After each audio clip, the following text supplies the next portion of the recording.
আসসালামু আলাইকুম ওরহমতুল্লাহি ওবরাকাতু। বিসমিল্লাহির রহমানির রহিম। মহানবী হযরত মুহাম্মদ মুস্তাফা সাল্লাল্লাহু আলাইহি ওয়াসাল্লামার বাণী।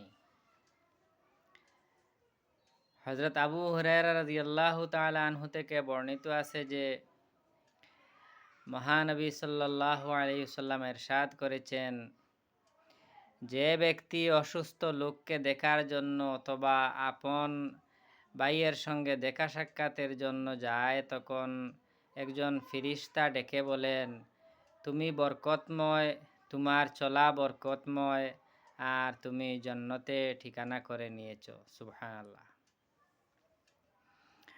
অন্য একটি বর্ণনায় আছে, নবী করিম সাল্লাল্লাহু আলাইহি ওয়াসাল্লামের আজাদকৃত গুলাম হযরত সাওবান রাদিয়াল্লাহু তাআলা আনহু থেকে বর্ণিত আছে যে নবী করিম সাল্লাল্লাহু আলাইহি ওয়াসাল্লাম ইরশাদ করেছেন, যে ব্যক্তি কোনো অসুস্থ ব্যক্তিকে দেখতে যায় সে জান্নাতের খুরফার ভিতরে থাকে। জিজ্ঞাসা করা হলো, হে আল্লাহর রসুল সাল্লাল্লাহু আলাইহি ওয়াসাল্লাম, জান্নাতের খুরফা কি? নবী করিম সাল্লাল্লাহু আলাইহি ওয়াসাল্লাম ইরশাদ করলেন, জান্নাতের খুরফা হলো জান্নাত থেকে আহরিত ফল। সুবহানাল্লাহ।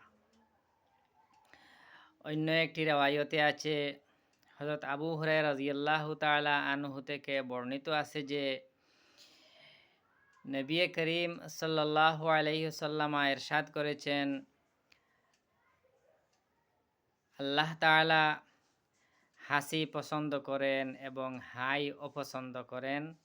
যখন তোমাদের মধ্য হইতে কারো হাঁচি আসে এবং সে আলহামদুলিল্লাহ বলে, তখন উহা শুনে জবাবে ইয়ারহামুকাল্লাহ বলা জরুরি।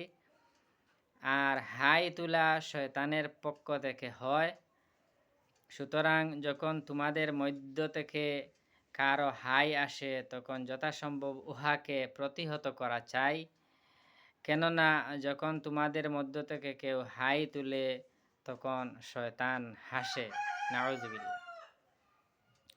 অন্য একটি বর্ণনায় আছে, হযরত আনাস বিন মালিক রাদিয়াল্লাহু তাআলা আনহু বর্ণনা করেন যে রাসূলে পুরনূর সাল্লাল্লাহু আলাইহি ওয়াসাল্লাম ইরশাদ করেছেন, যে ব্যক্তি ভালোভাবে ওযু করে অতঃপর সওয়াবের আশা নিয়ে আপন মুসলমান অসুস্থ ভাইকে দেখতে যায়, তাকে দুজখ হতে 70 খরিফ দূরে নেওয়া হয়। হযরত সাহেব বানানী বলেন, আমি হযরত আনাস থেকে জিজ্ঞেস করলাম, হে আবু হামজা, খরিফ কাহাকে বলে? উত্তর দিলেন, বছর